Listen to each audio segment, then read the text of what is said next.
a reply from a teller. Pwede natin siya isa lang at state your name please. Tungkol doon sa tinatawag na cancellation. So being a teller, so meron kang alam. Good afternoon po. Ako po si Zinaida Salvador, 23 years Lotto teller.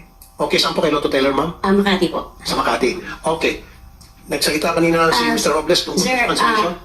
yung mga previous years, meron pong nangyaring ganyan kasi mismo ako yung nakakita nun. Yung isang checker sa accounting, nakita nga na meron parang gano'n na nag-fake, nagka-cancel, pero yung naka-insert na ticket sa ilalim is not good ticket. Ngayon, ang problema po namin, hindi naman po lahat. Ilan ang mga Lotto outlets? Kumbaga, dapat hindi nila lahat. So, yun, admit na meron talagang ganun. Meron na nangyari noon. Matagal na yun eh. Mga nasa pa yan kami. Quezon City. How long was it, ma'am? Ilang taon na nakaraan? 2005, 2007. I think ganun. So, after 2005, wala na kayo alam na nangyari? Wala na akong narinig. Ano Pero yung sabi nila, meron daw din pang nangyayari. May nagre-reklamo pa. Ngayon, ang ano ko lang po, hindi naman po lahat ng tellers ganun. Kumbaga, marami po kami. Kung lalahatin, katulad niyan, meron, ako naranasan ko yan eh. 240. Ang sahod ko 400, minus 240.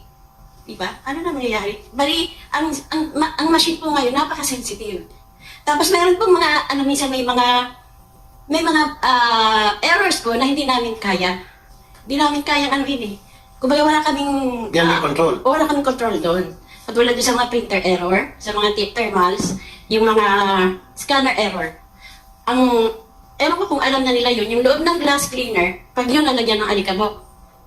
Pag once nagpasok pa ng card, pag akyat ng alikabok, babasahin nyo kung saan siya tumapat. Ganon minsan ang nangyayari dun sa mga ticket na binabasa ng ibang amount.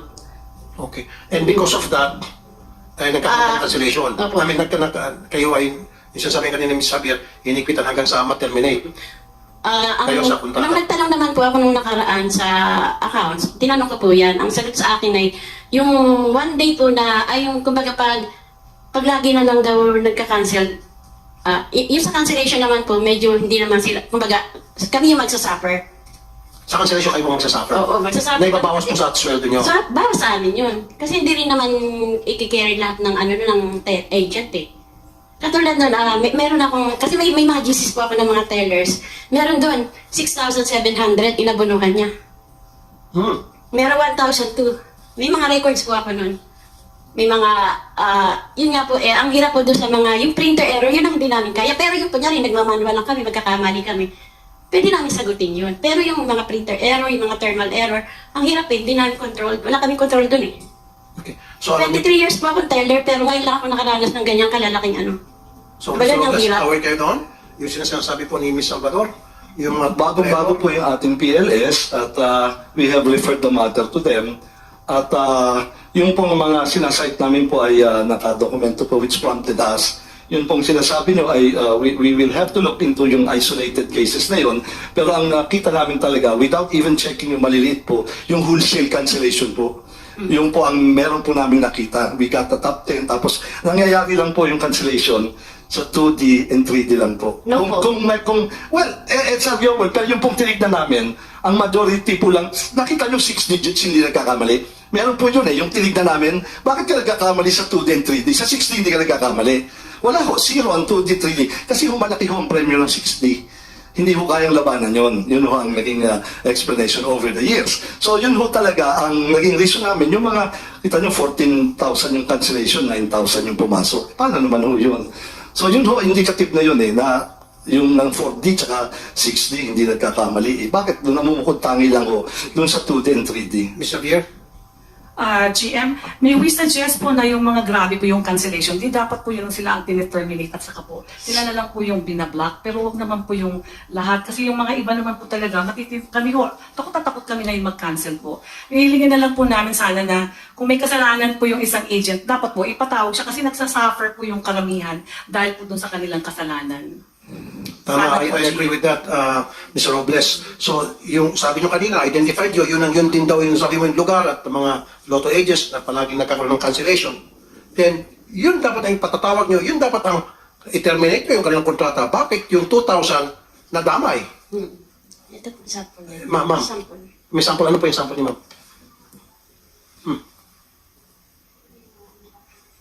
Ano po ito, ma'am? Sample po yan ng mga tickets na hindi namin makancel kasi nga, dahil nga po sa yung walang cancellation, ang problema po dyan sa scanner. Scanner. Okay, hindi ko maintindihan ito. Alam mo, Ang taya, sa 310, ang taya lang dyan is 10 pesos, nagiging siyang 310. Binabasa po wala naman siya nakaguhit, pero binabasa yung 300. Ganun po. So- Ito po naman yung sa scanner. so scanner ang may Ito. problema. Oh. So, kunya ang taya mo is, magkano ulit ang taya? Ang taya ay 10 pesos lang. 10 pesos. Dalawang 10 yan, yung isa naging 300. Okay, dalawang 10. Opo. Ay, 210 yung isa. Opo. Ay, bali, po, parang may binasa siyang isang 300, isang 200. Ito naman po yung sa printer error. Ay, sa thermal error. Printer error din, kasama na sa thermal. Okay. Na ayaw tanggapin ng customer kasi punit. Pero good ticket naman sana siya. Kaso lang punit, hindi tinatanggap ng customer. Bakit na po napunit? Sa thermal po. Sa thermal? May mga thermal po Okay na, siguro ako mananaya. Pag nakita ko punit, bago ko tanggapin yan. Baka mamaya, pag nanalo yung ticket ko, mababahin valid. So, again, maging cancellation yan. Sagot na namin. Kumbaga, babayaran Kakainin nyo na yun. Oh. Laban na lang. Yan ang mga legit na cancellation. So, maraming dahilan. Yung sinasabi niyo po, naintindihan ko kayo, Mr. Robles, may mga gustong lumakit, gustong labanan, nagigirila kung tawagin, against PCSO. Okay, legit yun. Dapat yun ang mga parusahan. Huwag yung mga talagang honest to goodness na pagkakamali. Na At hindi saka- nila beyond their control. Tulad nun yung... Tsaka po yung, kumbaga bigla kasing nagkaroon ng cancellation, wala man lang leeway na pwede kami tumawag. Kunyari, may cancel kaming malaki. Pwede sana namin itawag sa hotline. Kahit pagtawag sa hotline, wala. makorek. Wala. Okay. Ayun, binigyan sana sila ng leeway o pagkakataon na para maayos yung problema tungkol sa cancellation. Kasi ang nangyari, kapag wala ng lunas right there and then, sila ang umabono. Tama ma'am? Kami po. Kayo umabono. Tulad nito, ang may problema yung printer, may pagbasa ng printer. O, cancellation yun. Sila nag-abono. Siyempre, sabihin ng mananaya, hindi naman yan tinaya ko, bakit nyo ako bigyan ng ganong ticket na mali? Of course. Cancel na yun. Kasi sabihin ng tao, hindi ko na ituloy yung laro ko. Abono sila. So, yan Mr. dapat Chair. ang i-correct ninyo, hindi yung i-correct by way of terminating their contracts. Ay, hindi po termination yun po. Ang ginawa namin, ni-stop po muna namin yung reimbursements, cancellation process namin. Kasi na yun with a large volume po, kung 500 to 600,000 a day po, very telling po yun kasi po ulit. Pero you're right, we will, in fact, yung mga legitimate concerns like oversensitivity, we forwarded it already. I know.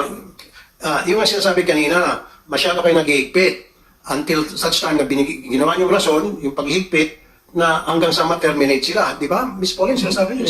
Mr. Chair, hindi po. We cannot coexist without the traditional dahil marami pa rin po talagang nasa traditional. In fact, iba po ang market ng traditional. Iba rin po yung I nag-online. understand. Kaya nga po, sir, if I may, there is always a different market for the online kahit po sa ibang bansa. The traditional, the over-the-counter po is always there.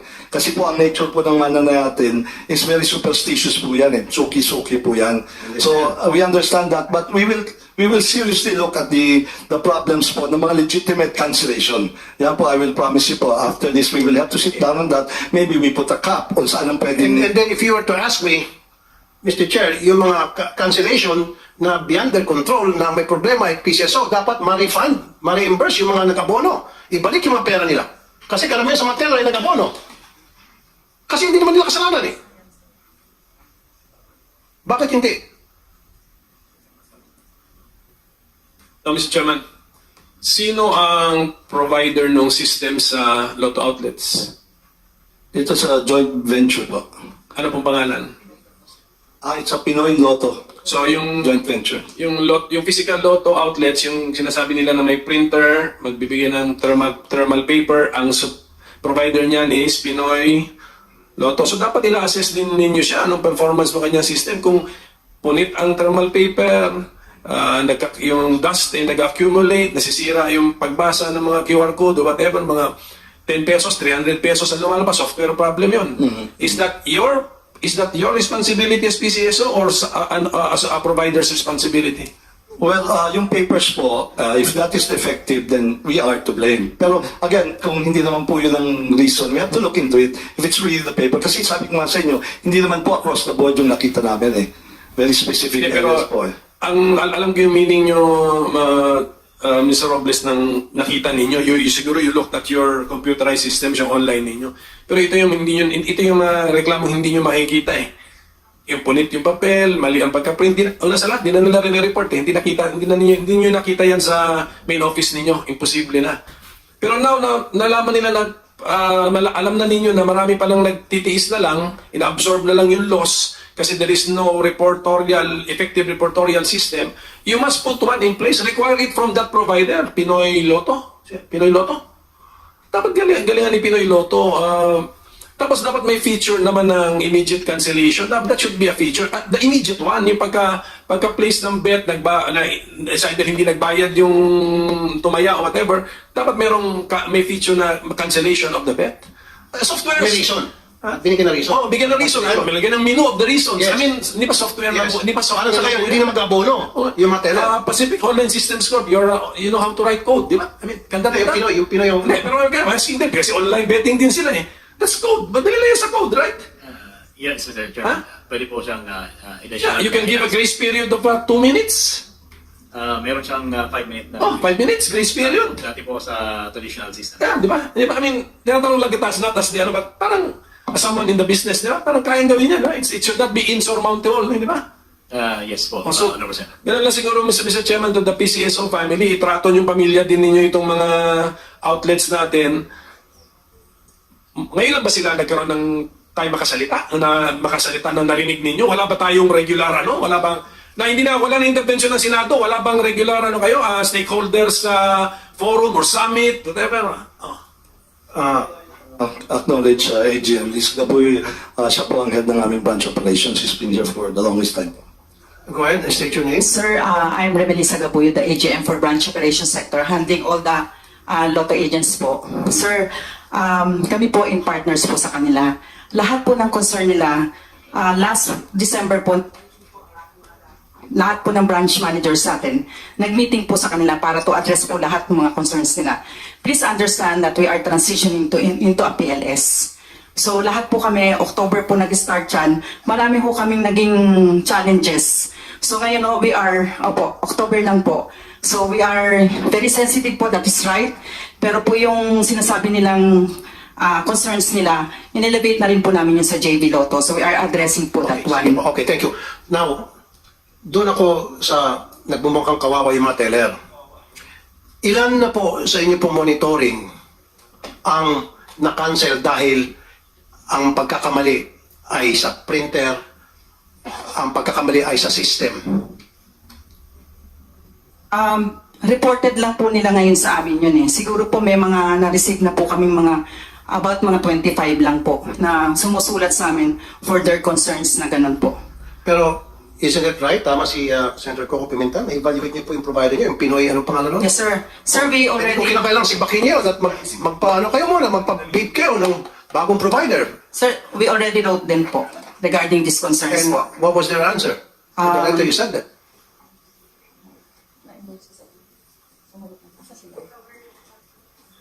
Wala pa po kaming na-receive na ano po. Eh, kailan kayo sumulat sa kanila? Parang 2 weeks ago po, sir. 2 weeks ago lang. Eh, matagal itong problema to. Ang cancellation nag-start ng... November po nag-start yung cancellations. November 30 po. Okay.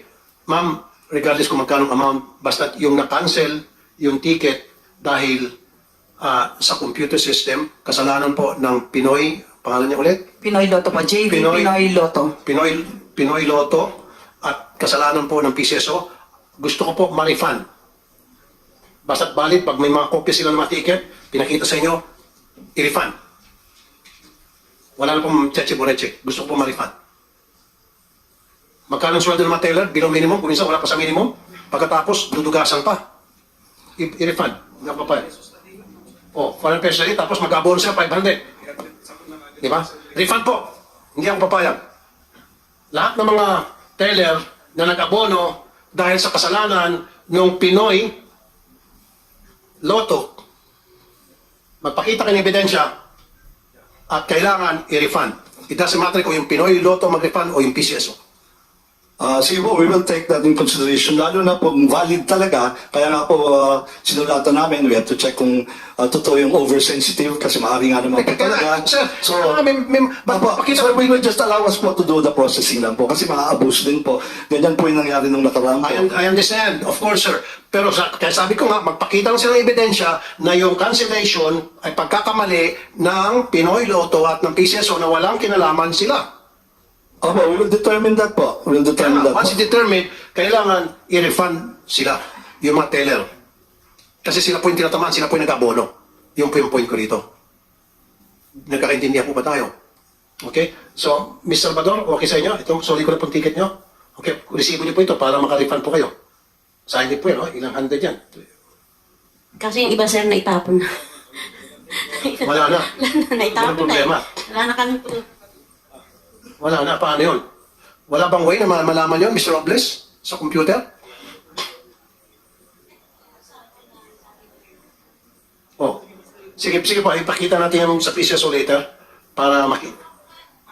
Nagbigay pa ako ng letter sa kanila nung pag-start ng cancellation. Kailan po? November, I think it is November. Monday yun eh. Tuesday. Monday? Nagpasa na ako ng letter. Noong November? November 13 siya nag-start. Hapon nagpasa ako ng letter sa kanila. Okay, sige, May November mga pictures 13. yun. Nakatanggap kayo ng reply doon sa letter nyo? Wala po. Nagpa-follow up lang po ako. Tapos, ipinasa ako sa gaming department kay... Forgot the name. Okay. So, in short, nagkaroon ba ng resulta yung pagpapalok niyo po? Wala pa po hanggang Ngayon? Bali, ano daw po, for, ang tawag doon, yung parang for discussion pa. For discussion. O, ayan po, AGM. Nag-follow pa ako kay Mr. Randy. November 13 hanggang ngayon, November, December, January, 2 months na, wala pa rin siyang nakukuha kasagutan doon sa kanyang problema. At pinagpapasapasan siya parang bola. Yes, ma'am. Your Honor, nakipag-meeting po ako sa kanila, if you remember po. Ma'am, yung meeting po natin regarding po doon sa nawala ng machine. Hindi po, marami po yun. Kasama po yung ano. Kasama din po. Meron po tayong minutes niyan, ma'am. Yes, ma'am. Continuous po na nakikipag-usap po kami sa inyo. Bali, Lagi ma'am. po yan. Our office is always open po sa inyo. Lagi po yan. Meron po tayong mga minutes of the meeting po yan. Bali, ang meeting po natin noong December 21. Opo. Regarding po doon sa mga nawala ng machine. Tapos, sinama ko na rin yung sa cancellation at saka yung mga Yes po, Lotto pati sa hours. thermal rolls. Opo. Pero no more, hindi na ulit ako nag-ano ng letter sa inyo. Opo. Yun lang po. Pero once in a while, nagpupunta ako sa PCSO para ma-clear ko lahat yung mga rumors na lumalabas sa mga Yes FB po. page. Yes po. Unless kung mayroong mga katanungan pa Senator Coco Pimentel sa susunod na hearing natin, for now I'll suspend this, iimbitahan ko po yung mga taga-Office of the Ombudsman para kunin natin opinion tungkol dito sa mga violation, glaring violations, matter of fact, na ginawa ng PCSO, kung meron bang mga kasuhan dito sa graft and corrupt practices. So, mas maganda magsalita yung Office of the Ombudsman. Yes, Senator Coco. Okay, kanina Mr. Chairman, na-establish natin na sabi ng PCSO may kapangyarihan sila to use a certain fund to augment the price, the jackpot. Do you also have the power to access a certain fund to reimburse these tellers na naapektuhan ng ating these well-documented cases of loss not due to their fault or negligence but due to the system, fault in the system. Can you do it? Di abot na 1.7 billion yan, na tulad ng inaugment ninyo sa prize funds. Are you asking the chairman? Or I'm asking them if they believe that they have the power to set aside funding to compensate our tellers. Sir, Senator Coco, kasi nasa bagay mo chairman, kasi kung binigay mo si chairman, pasagutin natin. Kung hindi, are you addressing that question to Pwede si AGM? chairman, pwede si GM. GM? Those are familiar with their losses. Kasi naka-aside si GM na legal basis to augment the prize fund. Hindi Okay, sige, Mr. Chairman. Chairman, would you like to answer the question? Yes. Well, Minority Leader? I would like to suggest that since these are operational concerns, actually, not really policy issue yet. It's a matter of finding funds where we can help the Lotto agents who suffered certain damages. These are concerns that should be addressed by the finance people, accounting, budget, and maybe in consultation with COA. Then when the consultation is done and it needs board action, then we will act on it. Pero siguro naman offhand, if you can, you have the guts to augment your jackpots by 1.7 billion, you can set aside fund to compensate the real damaged tellers and lotto operators. Of course, ang understanding natin kanina is aware kayo that some are gaming the system, trying to game the system. Hindi kasama sa usapan yung mga yon. Okay? Ito yung mga kasama sa usapan natin, yung sila Miss Salvador na kitang-kita nyo naman from experience yun, real life experience yun eh. Okay? Yun ang, basta look for that fund. That i-announce nyo na there is that fund so that you can help them. Kaya nyo nga yung 1.7 billion na laki daw na to augment the jackpot prices. Kaya din niyo po ito. I'm sure. Yes, Mr. Chairman, I fully agree with this statement, and we will exert effort to find the funds. Thank you. Senator Coco, Senate Minority Leader Coco Pimentel, as I promised earlier, para mapagbigyan natin yung maraming mga katanungan mula sa mga maraming mananaya, I would call for an executive session, Senator Coco, tungkol dun sa nanalo para gusto ko malaman yung identity noon natin sa Senado in an executive session nang sa gayon, masatisfy natin yung mga mananaya. Kasi ang sinasabi, ito'y kumakalat na haka-haka na tropa raw ni GM ang nanalo. Yun lang. Can we do it now? Yeah. So, secure natin yung lugar at maraming maalis dito muna. Okay, so session is suspended for the meantime.